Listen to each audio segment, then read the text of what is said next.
Yes, hi everyone. I'm Giulia Martini. I'm a data scientist at the Hunger Monitoring Unit in World Food Program. And today I'm going to talk about the hunger map and in particular about our progress in tracking and predicting hunger in near real time. And I will talk more in detail about our nowcasting model. So at the end of the presentation, you will know more about the method we used, the current accuracy of the model and the challenges we face. But yeah, let's start with what is the objective of the hunger map? The objective is to help assess, monitor, and predict the magnitude and severity of hunger in over 90 countries in close to real time. How do we do so? We do that combining near real-time monitoring, hunger predictions, and also a series of additional data related to conflict, hazards, population, for example. And all these data are consolidated in one central system and then are converted into user-friendly visualization that is displayed on the hunger map. In detail, the near real-time monitoring works in the following way. So there are continuous data collected remotely through live calls. The data collected are the same indicators as the ones in the integrated food security phase classification analysis. And the data that we collect are representative data on the food security situation on a country level, or actually at a first administrative level when it's possible to do so. And this data is analyzed automatically and the results are made available in near real time. So every day on the hunger map, you can see new data displayed. We started in 2018 with the near real time monitoring with 3 countries in Nigeria, Yemen, and Syria. Then it was expanded to other 8 countries, so for a total of 11 in 2019. And then we reached 35 countries in 2020. And this is huge scale up was also due to the needs that arose because of COVID-19. At the moment, 38 countries are covered by the near real-time monitoring, but there are still many countries and actually many first-level administrative areas where the near real-time food security data is not available. So we still would like to estimate the number of people with insufficient food consumption and the number of people with crisis level or above coping strategies. And to do so, we use a predictive model that is fit using historical data and secondary data. These data are related to the 3 main drivers of food insecurity, or what the experts consider the 3 main drivers of food insecurity, that are conflicts, extreme weather events, and economic shocks. Our model was fit using indeed secondary data and historical data spanning 78 countries and across 15 years, so from 2006 and 2021. Our model predicts 2 indicators. The first is the prevalence of people with insufficient food consumption. And for who is familiar with this indicator, it means food consumption score poor or borderline. And the prevalence of people using crisis or above crisis food-based coping. The second indicator is that we predict is the prevalence of people using crisis or above crisis food-based coping. So reduced coping strategy index of 19 or above 19. The prevalence in general is a number between 0 and 1. So what we are facing is actually a regression problem. And to solve that, we use a machine learning algorithm that is called gradient boosting. In particular, we use the XGBoost implementation. Gradient boosting is a very flexible algorithm and is very flexible method. This is the main advantage, and is an ensemble method where multiple decision trees are fit in a series, and each tree is fit on the residuals of the previous one. So as I said, we have 2 indicators, but in general we are interested in making prediction at the first level administrative areas where a loss assessment is available, but also where we don't have that. So for this reason, to achieve the best result possible, we have actually 4 models, 2 for each indicator that we want to predict. In one, we use the prevalence. In one, we use also the previous assessment as independent variable, and in other one, we don't use it also because we don't have it. So for the administrative areas where we have a previous assessment, of course, we use the model where we also include that one, and for where we don't have it, we use the one where this is not included. For each model, a feature selection process was performed to get a set to get the optimal set of independent variables. And so this was performed independently. So we have 4 sets of independent variables, one for each model. And in the table, you can see the list of variables that we use for the model that predict the prevalence of people with insufficient food consumption using the last food consumption score assessment available. So you can see that there are all the main drivers, food security, for example, economic indicators as the food inflation or headline inflation, something related to conflict. Indeed, we have the decrease in battle-related fatalities, and also something related to the weather. Indeed, we have the average rainfall or the average 1 month rainfall anomaly.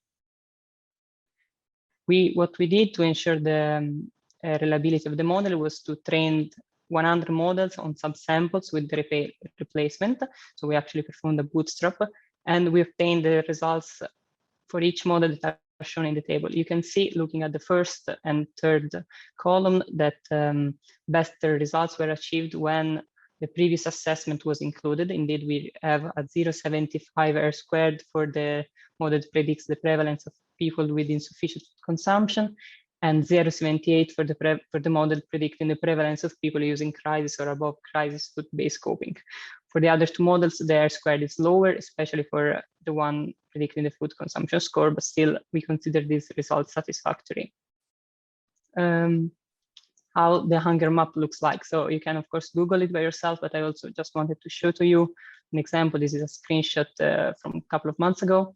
And you can see, so this is Yemen. So this, as I mentioned, is one of the countries where first started the continuous monitoring. So if you go to hungermap.wfp.org, you will see a world map. You can click on a variety of country, and this is what would happen if you click on Yemen.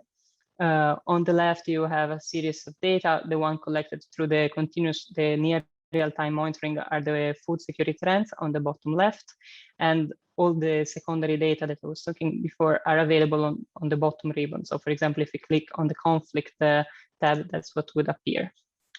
Something very similar would appear also for a country where the near real-time monitoring is not in place, but where we have predictions. So for example, for Guinea-Bissau, we don't have the continuous monitoring, but you can see that the food security trends is not just a line as before, but we have a trend like with these like flat lines, because it's how our model usually makes prediction, and with a 95 confidence interval.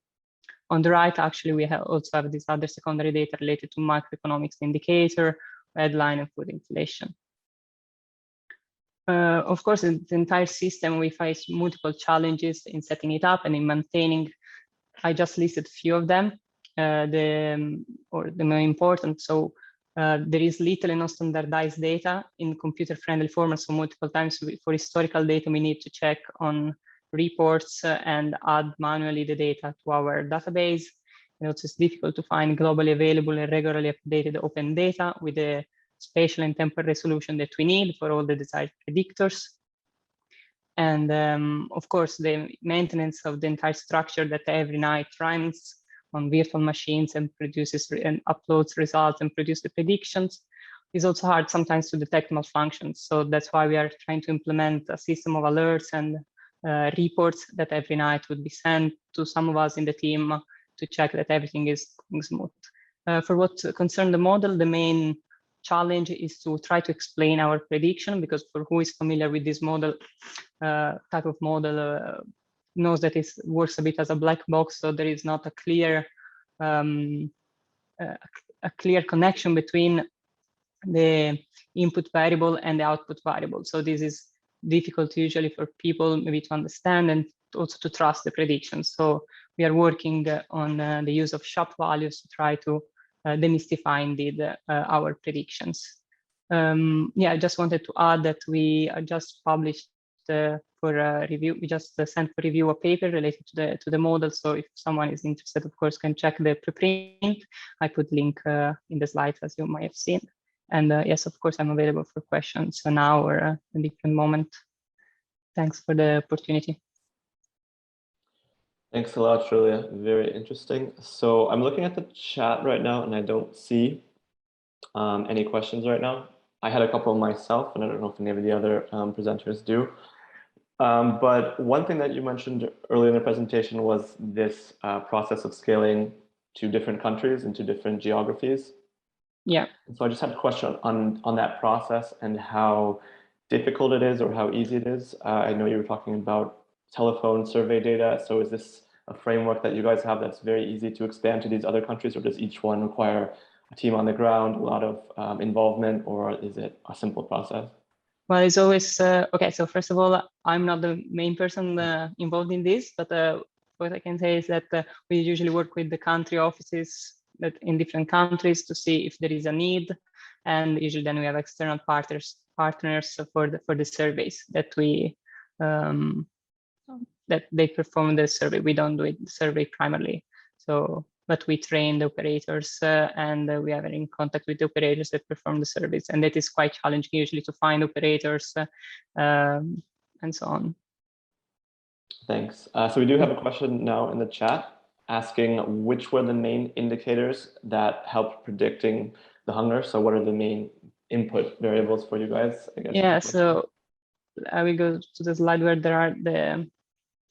So of course, for each model, we check the kind of the importance of the features. But for example, definitely the gross domestic product per capita is important. When we use it, the last available assessment was of course the most important one. Conflict didn't have such a big relevance. What actually we would have expected to find out, but actually the input variables with related to conflict were one of the least relevant. The prevalence of undernourishment was also one of the most influential. So these were the main influential ones. Also, also the exchange rate, like something related to the currency exchange that we defined as the variation of the currency exchange over 3 months is one of the most important. Interesting. Thank you. So I had another question unless someone else wants to jump in.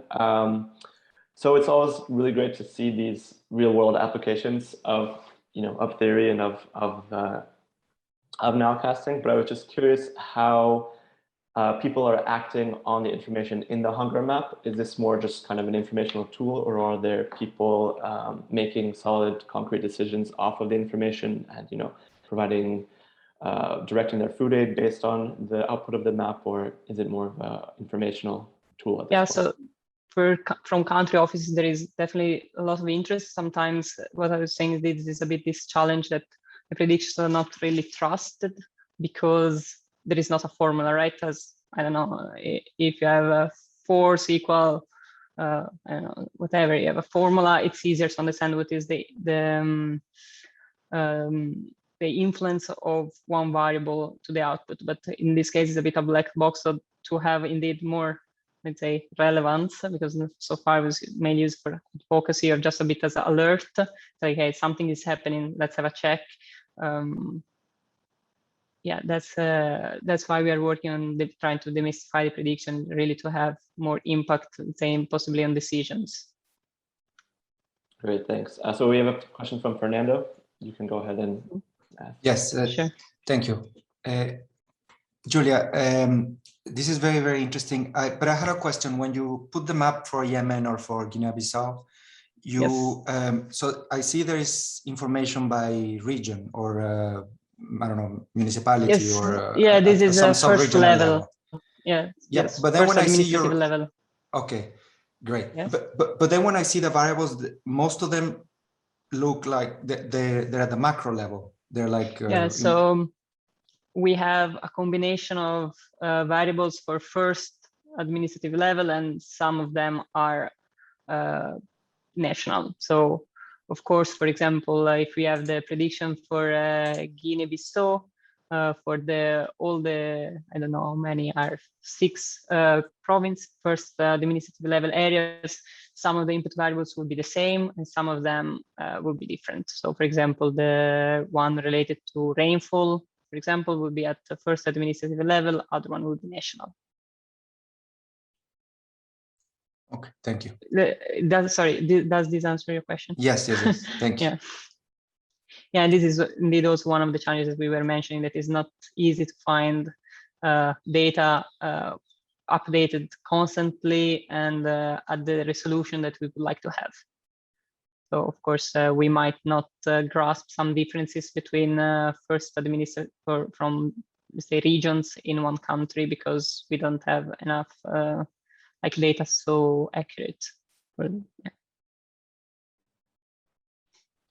Great, so we have a couple more minutes. So I had one last question, if no one else has something. So I see, for example, in this slide you have up right now, you have COVID caseloads there.